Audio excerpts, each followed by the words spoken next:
Vamos ahora sí con nuestro segundo invitado. Dele la bienvenida a Andrés Durán, el chochólogo.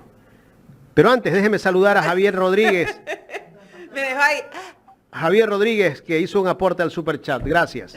Mi querido chochólogo, buenos días. Qué lindo iniciar con esa sonrisa a la mañana. Muchísimas gracias y mil disculpas pues por haberlo hecho esperar.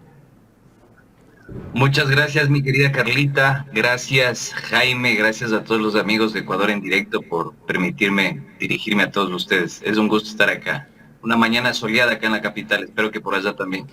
Bastante, Acá bastante. con mucho calor, El chochólogo. calor azota. Vas a tener que darte una vuelta por acá, por Guayaquil, para que yo Acá- creo que ahí vas a sentir Acá la un gente, calor más intenso. la gente al mediodía suda como tapa de olla. O Oye, en tu caso deberías decir que estás sudando como testigo falso. sí, debo Así ser. sudan muchos, ¿verdad? Así sudan muchos. Sí, así sudan mucho los testigos falsos. Les iba a comentar que el día de ayer, bueno, este fin de semana estuve por Manta, por Manavís, y realmente sentí el calor y el sol. No te imaginas cómo, me imagino cómo debe estar Guayaquil, que incluso tiene mayor humedad, me parece a mí. Pero el rato menos pensado los visito por allá en el Manso y nos pegamos, no sé, un encebollado con pan que comen allá, ¿no? Con Con pan. chifle. Tú comes el encebollado con canguil. Acá hacemos con canguil tostado, pues hermano, allá es con pan. Con pan y chifle. Con pan y chile. Con pan y chifle. Mi querido chochólogo, mi querido Andrés, bueno, mucho se ha hablado de la cápsula de seguridad de Villavicencio. Y es que, bueno, hay que decirlo y hablarlo porque el video, pues para muestra un botón, como dicen por ahí, ¿no? El video te deja mucho que pensar al respecto a esa cápsula de seguridad. De hecho, en algún momento comentábamos cómo incluso pareciera, y digo pareciera porque no quiero emitir falsos comentarios ni testimonios, que poco más y lo encierran, ¿no? Teniendo pues una cápsula de seguridad que tuvo que prácticamente en 360 grados tenerlo resguardado y veíamos que del otro lado no había nadie. ¿Qué pasó con esta cápsula de seguridad? A ver, antes de darles el detalle absoluto de este tema, quiero decirles que esto, en su momento yo invoqué los artículos 18 y 20, porque uno como periodista, digamos, anda con miedo de que cualquier momento lo allanen, de cualquier momento le formulen cargos, de que cualquier momento le metan pruebas falsas, le generen falsos positivos, armen campañas feroces en su contra su reputación y demás. Entonces, yo invoqué esto porque una fuente se comunica conmigo que pidió la reserva del caso y ha puesto a disposición buena parte de información relacionado con el asesinato del candidato presidencial Fernando Villavicencio, que si bien se ha formulado cargos, cualquiera de los involucrados en este magnicidio puede apelar, ¿no? Y estaría en etapa de investigación. Entonces, para cuidarme en sano, lo que dije, a ver, el artículo 18-20 garantizan la protección de la fuente. Uno como periodista no le pueden poner un arma de fuego en la cabeza para que revele quién facilitó la información. Y dos, a mí me faculta esa fuente protegida a difundir información sensible y de interés público.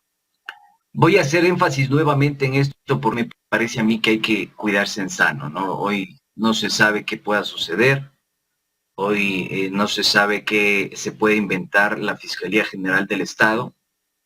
Y en diferentes espacios y momentos de mi programa El Chochólogo, en hoja de ruta, he dicho claramente que hay una vulneración al debido proceso y que incluso el proceso, según mi criterio, debería iniciar y regresar a foja cero porque hay una especie de presunto fraude procesal bárbaro dentro del caso Villavicencio. Desde los teléfonos móviles de los gatilleros, como no coinciden, digamos, en el seriado, en el email,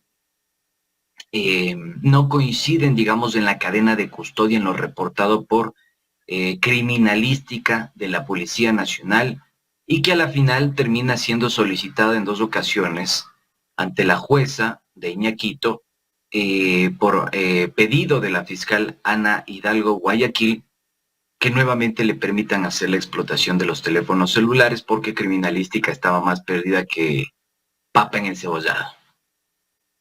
Entonces, desde ahí ya tenemos varias arbitrariedades. Ahora, volviendo al momento cero del asesinato de Fernando Villavicencio, el candidato presidencial de Construye, yo sí quiero decirles que hay unos temas que llaman poderosamente la atención, que es que cuando existen las versiones de los policías involucrados, de los custodios oficiales de la policía involucrados en el resguardo del automóvil o en la cápsula de seguridad del señor Fernando Villavicencio, hay unas cosas que llaman poderosamente la atención.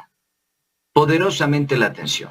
Por ejemplo, una de esas es que justamente el capitán, que es jefe de seguridad de la cápsula de seguridad, valga la redundancia, del señor Fernando Villavicencio, el capitán Ceballos, da la orden de que todos los policías salgan en formación silueta o diamante, perdón, formación diamante. ¿Qué quiere decir esto para todos los chochólogos que nos escuchan? En criollo, cortita y al pie, quiere decir que sale la Policía Nacional y alrededor del vehículo en el cual se transportaba el candidato presidencial tiene que existir una formación diamante de protección. ¿Ya? Esa es la orden que da el capitán de la Policía Nacional, el señor Ceballos. ¿Ya? Y se la da a los encargados de cubrir todos los flancos, izquierdo, derecho, frontal, trasero, de la cápsula de seguridad de Fernando Villavicencio.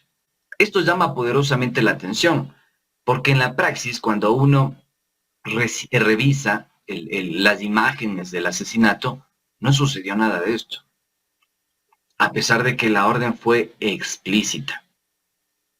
Y acá tengo el testimonio que me voy a permitir leerlo para que la gente lo comprenda. Está en la foja 764 a la 766 en el expediente número 8, cito textual. Cañizares, Jacome, Johnny Marcelo, que señala, en eso, saliendo a las 18:08 aproximadamente, ingresa el señor candidato a la camioneta con formación diamante. Izquierda estaba mi capitán Cristian Ceballos, a la derecha estaba yo, y hombre punta mi compañero Jorge Trujillo, que va adelante pendiente. En ese instante se escuchan varias detonaciones. Procedemos a reducir silueta, a contraer, digamos, y de ahí la fiscal Ana María Hidalgo Guayaquil le pregunta, ¿pudo observar a las personas que disparaban? Salió una moto y todo el mundo ahí comenzó a botarse al suelo y venían de diferentes lados los disparos. ¿Pudo observar a alguna persona que le disparaba? Pregunta la fiscal. Recuerdo solo una moto que pasó con 2 ocupantes. ¿Qué personas pudo observar usted al momento de que el candidato se subió a la camioneta? Las chicas se encontraban al lado izquierdo de la parte posterior y el candidato se subió al lado derecho y el conductor se encontraba en el vehículo. En otro testimonio y en otra versión, ¿qué dicen los testigos? Dicen que la orden de Ceballos fue salir en formación diamante. Voy a permitirme leer nuevamente porque esto es importantísimo. Jorge René Trujillo Carcelén, otro de los miembros de la cápsula de seguridad de Fernando Villavicencio, dice, mucho antes, escucharán esto que es fundamental, ponte pilas, ponte 11, ponte mosca, mucho antes de que se acabe el evento, se dispuso que avance el señor Johnny Cañizares a verificar que todo esté bien en las afueras, ya que el señor Luis Cañizares, otro Cañizares, se encontraba en el interior del vehículo y era el conductor. Cañizares indica sin novedad los carros se encuentran en la parte de afuera para que salgan, para salir en posición diamante. Como hombre de punta mi persona, al lado izquierdo como jefe de seguridad Cristian Ceballos y al lado derecho Johnny Cañizares pegados al candidato. Luego de eso yo abro la puerta y al momento que se sube, esta es la persona que le abre la puerta a Fernando Villavicencio y prácticamente le dice, entra ahí, métete, ¿no? Luego de eso yo abro la puerta, en el momento que se sube el candidato empiezan los disparos. Pude observar a alguien, pregunta a la fiscal, no podría identificar a quién disparó, tantas personas se vio, todo fue muy rápido. Pero fíjense algo que yo quiero ponerlo en este espacio para que podamos analizarlo. Hay 3 testimonios que coinciden en, digamos, la necesidad de salir en Formación Diamante. Y la fiscal general del Estado, la fiscal de la causa, la señora Ana María Hidalgo Guayaquil, en vez de insistir en quién era el responsable de dicha Formación Diamante, porque, a ver, la sospecha está en que le sacaron al candidato, no se cumplió la Formación Diamante, el flanco izquierdo estaba completamente desprotegido, el flanco derecho en el que estaba involucrado el señor Castillo, después asesinado en flagrancia, en ese flanco derecho no existía una sola persona. Es decir, porque el señor Castillo se infiltra, Johan Castillo se infiltra dentro de la multitud y desde el lado derecho y desde el lado izquierdo disparan al candidato presidencial. Entonces yo me pregunto, no se cumplió pues con la Formación Diamante. Como fiscal, yo tengo que consultar por qué no se cumplió. La Formación Diamante es que tiene que haber personal custodiando el vehículo de todos los lados. Exactamente. Exactamente. Claro, no había nadie del lado izquierdo. ¿Y quién es el responsable? ¿Quién vendría a ser la persona específicamente responsable, Andrés, de darte la indicación de que efectivamente la formación está cumplida y en esos momentos puede salir, en este caso, el candidato que vendría a ser Fernando Villavicencio? Entrar al vehículo. Que ya puede ingresar al vehículo. Porque tiene que haber un responsable que dé la orden y diga, estamos listos, avancen. Bien, excelente y gracias por esa pregunta, mi querida Carlita. A ver, vamos a ver, dijo el ciego. ¿Qué es lo que tiene que suceder en esta práctica? Si Ceballos era el capitán de seguridad y el jefe de seguridad de Fernando Villavicencio, lo normal, lo inteligente, era que se confirme si efectivamente se había coordinado, por ejemplo, con la Agencia Metropolitana de Tránsito para que te libere todos los espacios y exista la salida descongestionada del señor Fernando Villavicencio. 2, que no exista moros en la costa, o sea, me parece que es lo más elemental.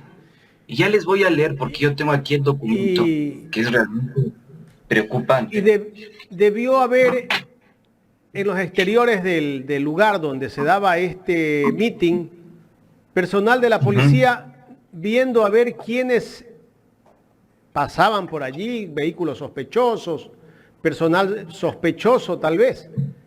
Eso no se cumplió. Yo aquí tengo los papeles en la mano. Voy a contestar tu consulta, mi querido Jaime, solo permíteme precisar lo que dijo, puntualizar un poco lo que consultó Carlita, porque me parece que es clave. ¿Por qué razón esto es clave? Porque no existe esa coordinación. No existe esa coordinación. De hecho, no se llamó a la Agencia Metropolitana de Tránsito para que el patrullero de punta pueda abrir paso y pueda salir inmediatamente el candidato presidencial.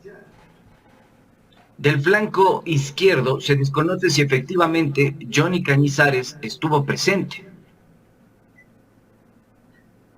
Y adicionalmente a esto, que es lo extremadamente preocupante, quiero señalarles algo que consta dentro de la foja 321 del expediente del asesinato del señor Fernando Villavicencio, que es la versión que da el jefe de seguridad, el capitán Cristian Ceballos. Tomen en consideración algo perturbador, queridos colegas, queridos compañeros. Esta cápsula de seguridad fue convocada a comparecer a la comisión que investiga el asesinato de Fernando Villavicencio. ¿Saben qué les respondió a la comisión de la Asamblea Nacional? ¿Qué? Yuca. No vamos. No vamos a ir.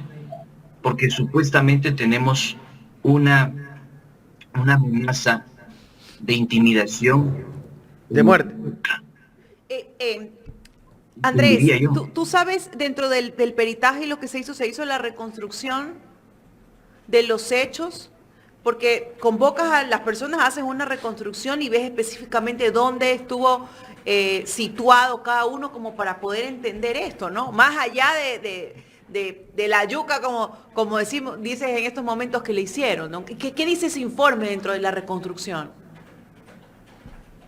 Verás, hasta la información que yo he podido revisar, no veo ningún informe de la reconstrucción de los hechos. No sé si dentro del montononón de documentos que tengo exista dicha reconstrucción, pero lo que a mí me llama poderosamente la atención es que ya hay dos elementos que redundan en la falta de eficiencia, de celeridad, de inteligencia al momento de la reconstrucción, al momento de construir la hipótesis del caso. ¿Ya? Y ya les voy a demostrar que hay algo que se puede hacer que es muy sencillo. Yo no soy fiscal, soy periodista y soy investigador, no soy fiscal. Pero, a ver, es una cosa elemental, lógica, y que creo yo que cualquiera en sus cabales o cinco sentidos puede hacer. Pero quería leerles el testimonio del señor capitán de seguridad, el jefe de seguridad de la cápsula de Villavicencio, Cristian Ceballos Montalvo. Dice lo siguiente en la foja 755. Antes de salir del evento, el grupo de avanzada salió a verificar. Ojo con esto. El grupo de avanzada salió a verificar los exteriores del lugar.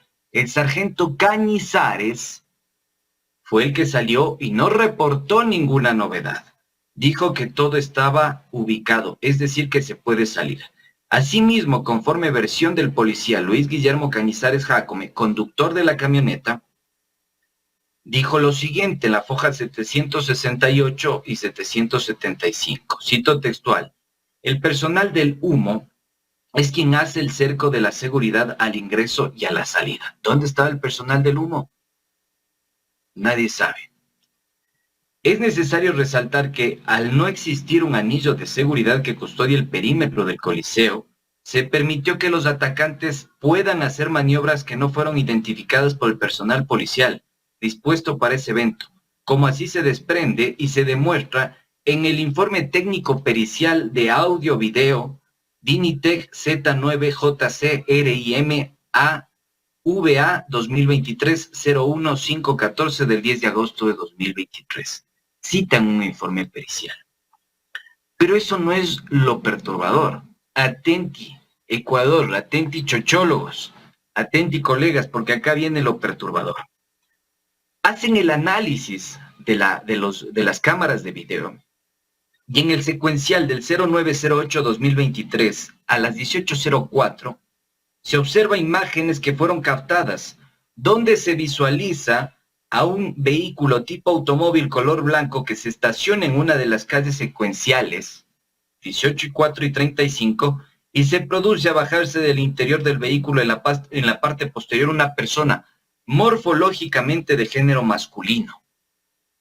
Apreciándose de las imágenes que esa persona posee en sus manos un arma de alto calibre, a vista y paciencia de las personas que se encontraban ahí a metros del Coliseo Anderson, sin que exista efectivo policial o de seguridad que pueda desarmar dicho atentado. Es decir, los gatilleros, los sicarios que asesinan a Fernando Villavicencio, como Pedro por su casa, y nadie les dijo absolutamente nada. ¿Y no había ningún policía allí de los que custodiaban a Villavicencio en el sitio? Eso es lo que tiene que investigar la Fiscalía General del Estado. O sea, ese es el rol de la señora Ana Hidalgo Guayaquil. O sea, a ver, si Anita se pegase, no sé, un poquito de cúrcuma más moringa, o un avispol, o una celerina, yo creo que esto es fácil de identificar. Pues. Claro. O sea, vamos a ver dónde está la hipótesis del caso, identificamos la hipótesis del caso, y listo. Pero toma en consideración algo, y este es el ejercicio con el que yo realicé el cotejamiento, el contraste, la corroboración. Y yo digo, a ver, este señor Cañizares me llama a mí poderosamente la atención. ¿Por qué? Si él era la persona encargada de hacer cumplir, digamos, este protocolo de seguridad. Porque hay otra cosa que quiero adicionar a esto. Después de que se produce el asesinato, ¿cuál fue el procedimiento? ¿Se cumplió con el procedimiento, el protocolo para salvaguardar la vida del candidato? Tú como policía dices, bueno, le dispararon a mi protegido. Mi opción es darle atención inmediata a mi protegido o salir atrás del choro, del gatillero, del sicario disparando por las vías principales de la capital de la República. ¿Sabes por qué te digo esto, mi querido Jaime y Carlita? Porque en el examen externo del cadáver, en el peritaje del examen externo del cadáver, se demuestra que Castillo López Johan David fue asesinado con 6 disparos. Uso proporcional de la fuerza. ¿No? Ese es el gatillero. Uso progresivo de la fuerza. Y lo más preocupante. Ellos tenían que haberlo capturado, tal vez con un disparo en el pie o en la pierna, pero no asesinarlo. Pues. Es que ahí está el tema. No se cumple con el protocolo. ¿Por qué no se cumple con el protocolo? Porque el gatillero en este momento era un testigo clave, pues. Claro. Era un testigo clave y lo que establece el protocolo es salvaguardar la vida, poner a órdenes de la autoridad competente e iniciar el proceso para esclarecer el hecho. No se hizo nada de eso. No se cumplió con el reglamento. El reglamento. ¿A qué reglamento estoy haciendo alusión? Al reglamento de uso legal, adecuado y proporcional de la fuerza para la Policía Nacional del Ecuador, que establece en el artículo 4, trasladar a la persona detenida ante la autoridad competente o centro de detención o rehabilitación que corresponda, previa evaluación médica y el respectivo reporte policial. Si la persona ya estaba completamente doblegada, ¿por qué hace falta meterle 5 tiros más? Sí, pues. Chochólogo, tengo una inquietud de Vania Larco, una seguidora del programa, dice, ¿se sabe por favor si las mujeres que estaban dentro de la camioneta salieron heridas o tuvo tan buena puntería el sicario que el único afectado fue Don Villa? Incluso hubo algunos heridos, policía, una legisladora y una de las militantes del movimiento Construye, si la memoria no me falla, pero hubo heridos, sí hubo heridos. Pero a ver, más allá de esto, yo quiero volver al tema que yo les estaba planteando, el señor Cañizares, porque esto a mí me llama poderosamente la atención. Ajustense, mis queridos chochólogos, dato perturbador, ¿qué digo perturbador? Esto es mecedor, ¿ya? Porque cuando yo empiezo a buscar el perfil del señor Cañizares, Jacob, Johnny Marcelo, me doy cuenta que fue denunciado por fraude procesal en noviembre de 2022. Entonces dice, bueno, fraude procesal, ¿qué habrá hecho? Uno revisa la providencia y la sentencia, bueno, no hay sentencia, la providencia, y se da cuenta que en el parte policial de esa fecha, y en los hechos suscitados, en ese momento, en la parroquia Lita, entre San Lorenzo e Ibarra, les voy a decir lo que dice mi prueba, que es el parte dentro de la providencia. Cito textual. El 14 de agosto de 2018, en horas de la tarde, los señores militares que responden a los nombres de Edwin Ortiz Obando y Freddy Giovanni Chicaiza realizaron un registro a una camioneta en la cual se dirigía desde San Lorenzo hacia la ciudad de Ibarra. En la misma que se encontraban 2 ocupantes ciudadanos afrodescendientes que hoy se responden a los nombres de Caicedo Preciado y Gallegos Arce, encontrando en su poder una mochila que en su interior se encontraba una sustancia que a la prueba respectiva corresponde a marihuana. Luego fueron entregados a los agentes del GEMA, entre esos el señor Ángel Nelson Palacios Heredia y Johnny Marcelo Cañizares Jacob. quienes los trasladaron a la jefatura antinarcóticos de la ciudad Ibarra. En ese lugar les recibe y está presente el señor guardia encargado Edison Pozo, quien realizó el pesaje de la sustancia. Adicionalmente solicitaron la presencia de la señora fiscal de turno, María Bernal, quien acudió al lugar, presenció el pesaje e inmediatamente después de realizar la correspondiente prueba se retiró. Eso consta en las versiones rendidas en el expediente fiscal. Mientras se realizaba el pesaje de la sustancia, el señor Pozo, es decir, la persona que estaba encargada de realizar el pesaje de la sustancia, se percata que se fugaron las personas que fueron aprehendidas. ¿Qué cosa, no? Chao Lola. ¿Y saben qué más? Ahí está el antecedente que a mí me parece perturbador. Pero ¿saben qué más? Y en el que está metido directamente el policía que custodiaba el flanco izquierdo de la cápsula de seguridad del señor Fernando Villavicencio. Pero ¿saben qué es lo extremadamente preocupante de esto? Que además de buscar, ¿no?, qué otras cosas existe alrededor de la figura de Cañizares, que debería ser un trabajo de la Fiscalía General del Estado, si tenemos a una fiscal inteligenciada, en este caso, me doy cuenta que el señor es asistente de odontología de la Policía Nacional, según su última declaración patrimonial del año 2022. Es decir, que a cargo de la seguridad de Don Villa, o de Fernando Villavicencio, teníamos a un asistente.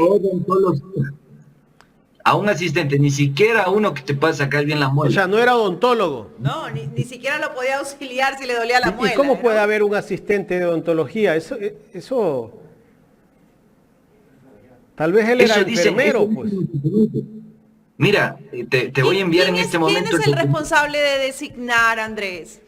De designar la seguridad. Específicamente, ¿quién va a coordinar esa seguridad? A ver, en este caso, de lo que se logra identificar, la persona encargada del tema de la seguridad, de coordinar todo eso, es el capitán Ceballos. Pero claro, arriba del capitán Ceballos hay otras jerarquías. Claro. ¿El comandante general de la policía tiene algo que ver aquí? Yo no me atrevo a asegurar nada por el momento. O sea, en la designación, me refiero a la designación de la seguridad. No tiene relación, al menos hasta el momento no tiene relación directa. Pero como se manejan las cosas en la policía, chuta, un burro volando no sería ninguna sorpresa. Pero significa que desde el momento de la designación del anillo de seguridad de Fernando Villavicencio ya había inconsistencias. Totalmente.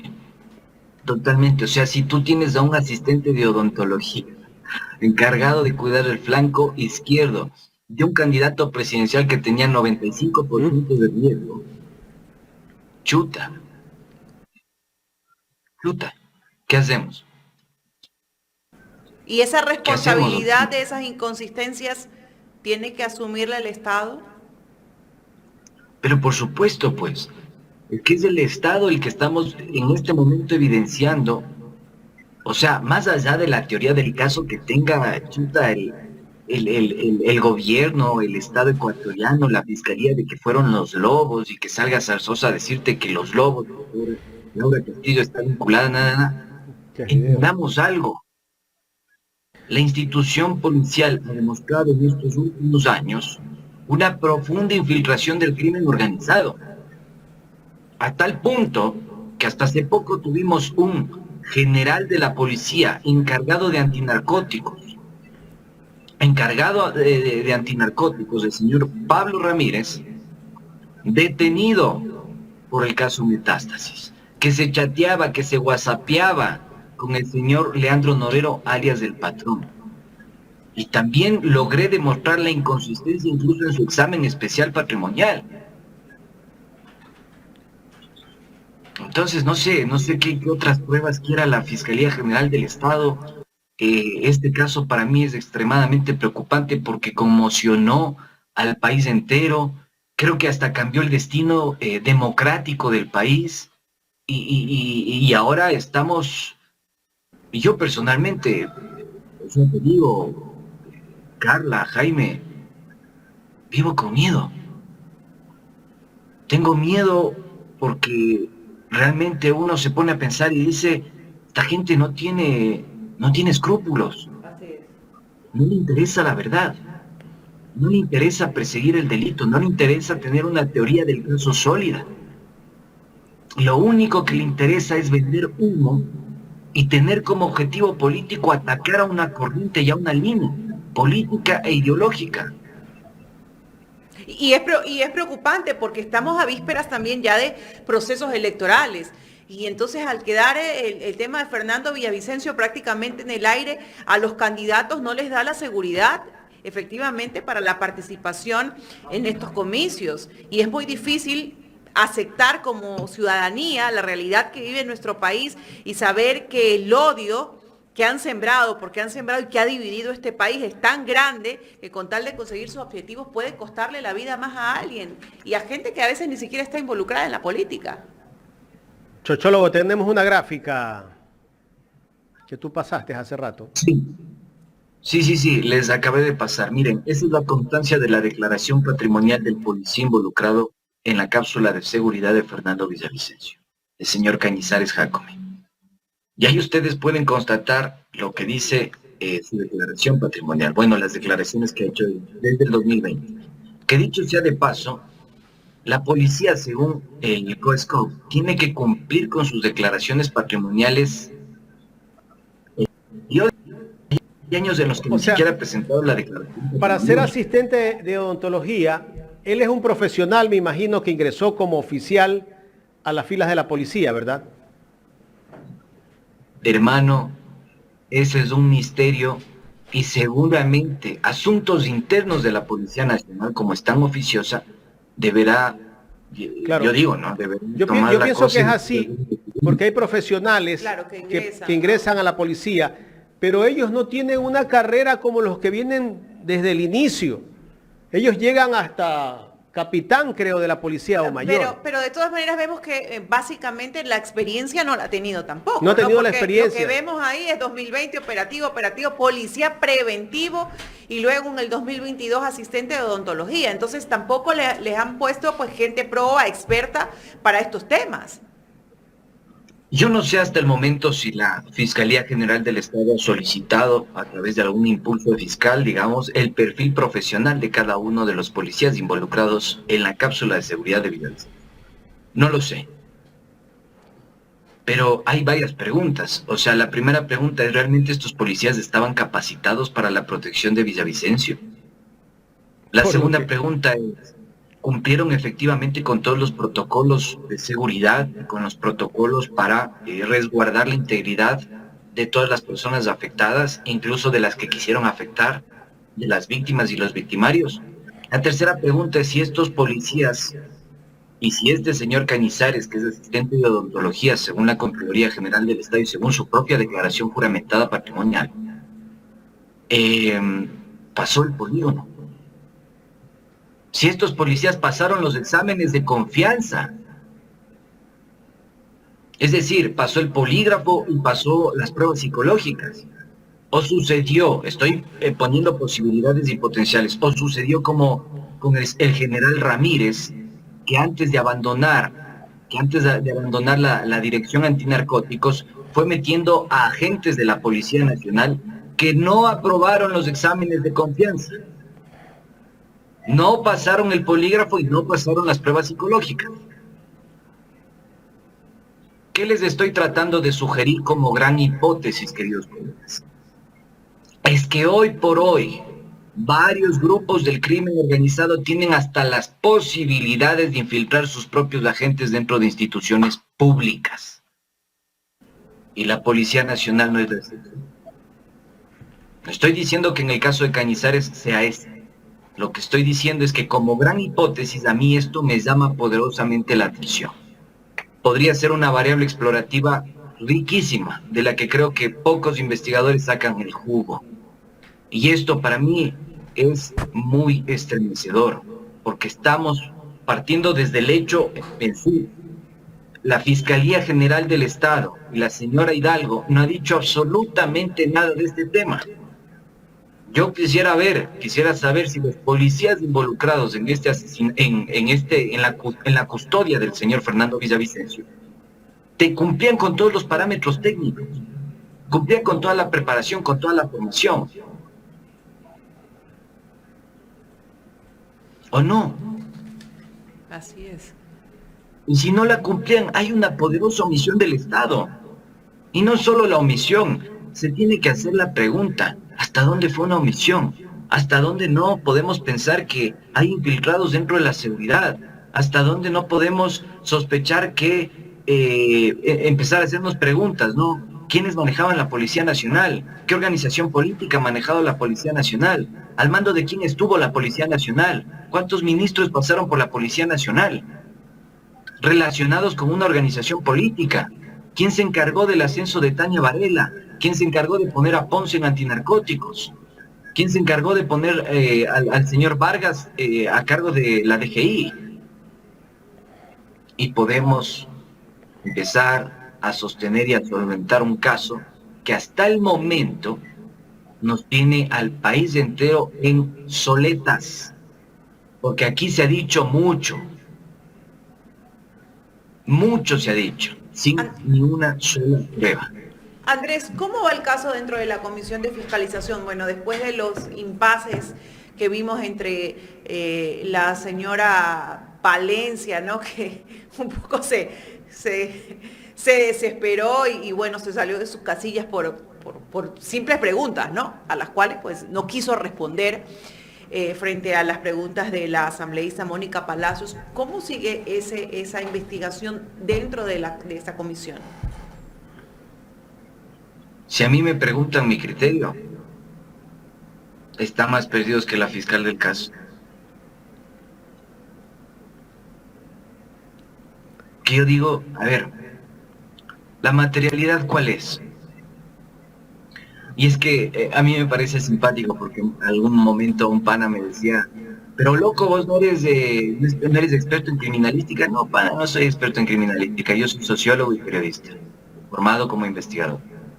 Pero a ver, es lo mismo, tú tienes un corpus que tiene que ser representativo, una muestra lo suficientemente representativa para la construcción de una hipótesis. Si yo digo que, por ejemplo, el señor Fernando Villavicencio fue asesinado, me pregunto en qué condiciones fue asesinado, pues. ¿Qué sucedió en el momento cero del magnicidio? Y de ahí voy partiendo el caso. Entonces, el momento cero del magnicidio vemos que falló todo. No es que... Bueno, pero tu investigación básicamente ya nos da otro relato. Nos dice que no es que falló todo en el momento cero o en el día, falló todo desde el principio, desde que las autoridades le ponen este tipo de personal a custodiar y a resguardar. Entonces, no es solamente ese momento o ese día. Andrés, me quiero saltar del relato que tú nos has dado el día de hoy a los elementos que podrían también dar pista a las personas tal vez vinculadas al asesinato de Villavicencio. ¿Por qué no se ha explotado los teléfonos? Yo no te puedo dar esa respuesta, mi querido Jaime. Esa respuesta tiene que darla la Fiscalía General del Estado. Pero ya lo hemos evidenciado incluso en este mismo espacio. Los seriados, el email, el cambio de los teléfonos celulares, las características de los teléfonos celulares que entraron a cadena de custodia, las solicitudes de la propia fiscal para volver a explotar los teléfonos celulares, recula, volvemos, o sea... Para unos casos sí son importantes los teléfonos y para otros no. Hay una serie de acciones. O sea, yo quisiera, por ejemplo, que la fiscal Diana Salazar haga exactamente lo mismo que hizo con el caso Metástasis, de publicar los chats con este caso.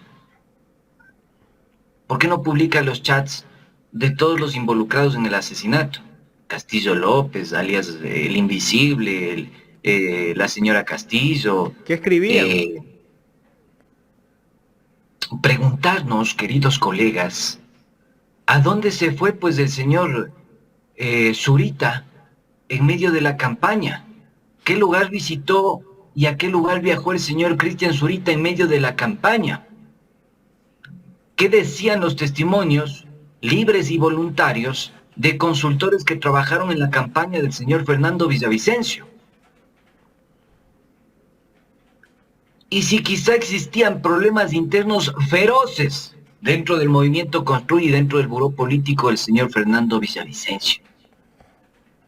A tal punto de, no sé, ver broncas, peleas, golpes, amenazas con armas de fuego o algo por el estilo. Pregunto, ¿no? Pregunto porque hay muchísima tela que cortar en este caso. Muchísima tela que cortar en ¿Y este por qué caso. se molesta Zurita cuando le hablan del teléfono? Explota.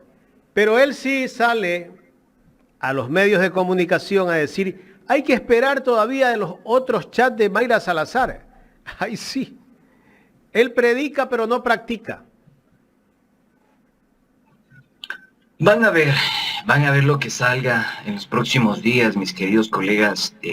Hay que estar atentos porque la Fiscalía General del Estado vendió al testigo clave de este caso como el que iba a dar todas las luces y todas las pistas acerca del magnicidio de Fernando Villavicencio y que apuntan a una organización política.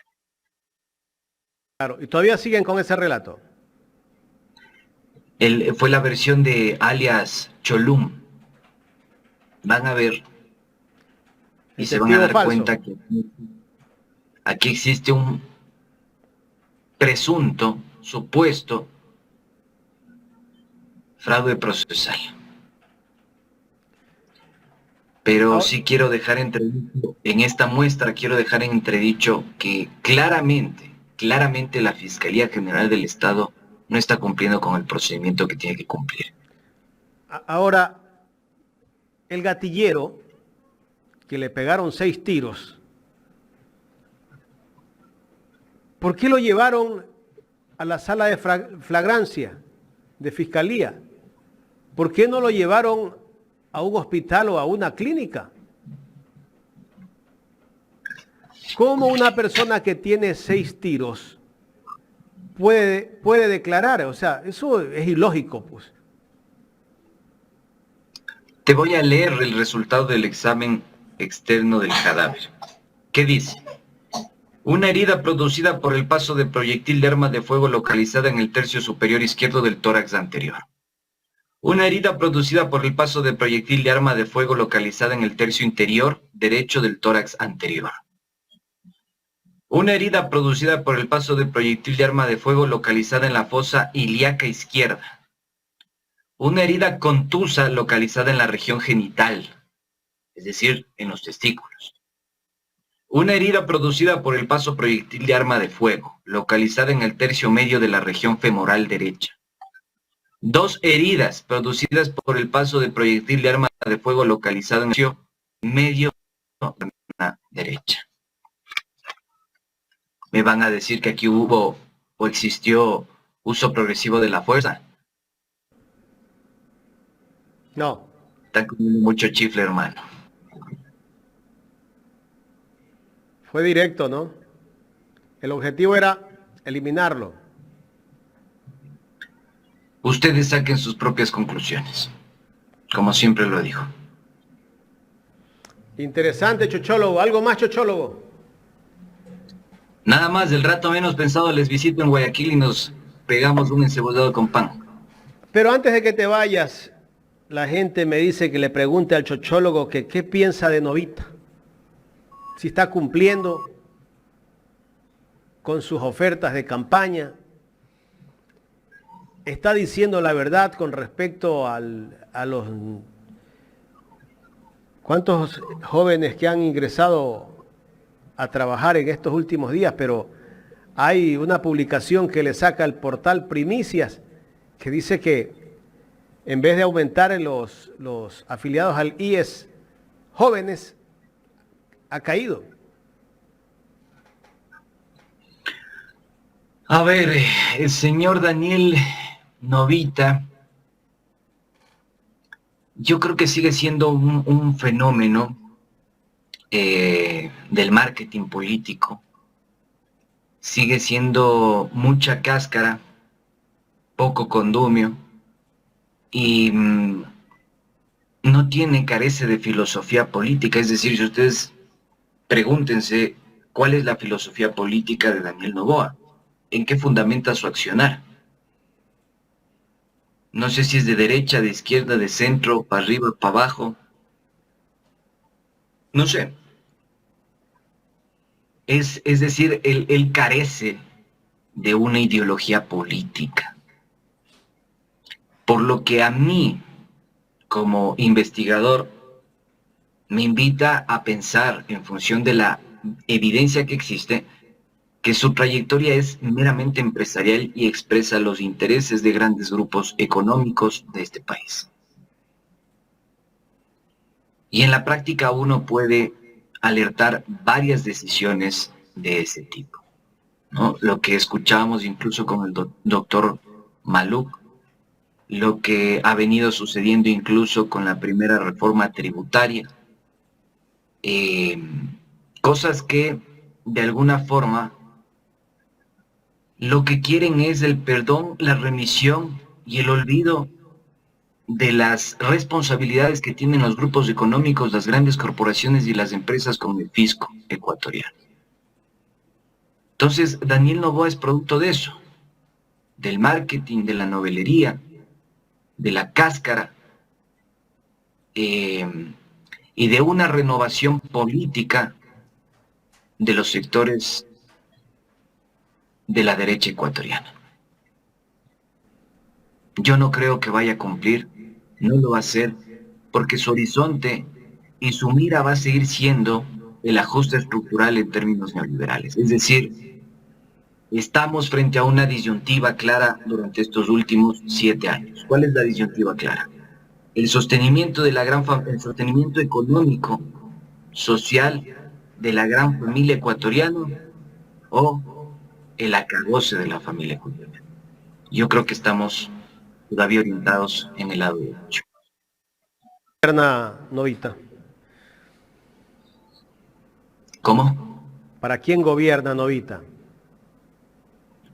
Daniel Noboa gobierna para los grupos de poder de este país. Que después hay que hacer el ejercicio, ¿no? ¿Qué grupos nomás entran dentro de esa representación política que él hace? Política e institucional. Porque no vamos a decir que Noboa era lo mismo que Lazo. No, hay una diferencia, que es el grupo al que representa. Claro. El grupo al que representa. Pero se está pareciendo cada día, ¿no? A la manera de cómo él anuncia cosas y resulta que no es la verdad. Es que eso hace el marketing, mi querido Jaime. El marketing es eso, cáscara. No hay realidad. No hay... a mí me da chiste esto de... No sé si ustedes ven esto de Banco Pichincha en confianza, ¿no es cierto? En confianza con qué. Es eso, ¿me entiendes? En confianza con qué o con quién. Noboa es exactamente lo mismo. Por eso ellos apelan muchísimo al marketing, a la cáscara, pero en la sostenibilidad y la ejecución de su política pública no existe nada. No hay plan Fénix, no hay plan de seguridad. De hecho, yo viajando este fin de semana por la troncal, vi a la costa, me di cuenta que ya no hay militares, ya no hay policías. No solo acá en Guayaquil, en otros lados también entonces. Mira tú, una de las provincias más calientes, Manabí. Un solo policía vi en mi ruta. O sea que era fácil que lo secuestren al chochólogo. No digas eso, no les pongas pilas tampoco. Lo van a seguir después. ¿No pasaste por Chone? No. Por la tierra Pasé de Carlita. A ver, pasé por Chone. No me digas, Carlita, ¿eres chonera? Sí. Se nota que eres chonera. Mira, pasé por Chone, pasé por Flavio Alfaro, pasé por El Carmen, pasé por Junín, pasé por un montón de ciudades y pueblitos de Manabí. Y ¿Tú tienes raíces realmente manabita? no, yo soy una mezcla bien rara entre guayaco, el hongo, pastuso. A ver, cuéntame eso Así por que lo guayaco. lo guayaco por parte de mi abuela materna, lo pastuso por parte de mi abuelo materno también, y lo serrano, lo longo por parte de mi familia paterna. Así que hay una mezcla ahí bien rara, bien, una miscelánea. Algo de Un mono tienes chagra, entonces. Por eso dice que sí, le gusta algo. el encebollado. Pero con pescado.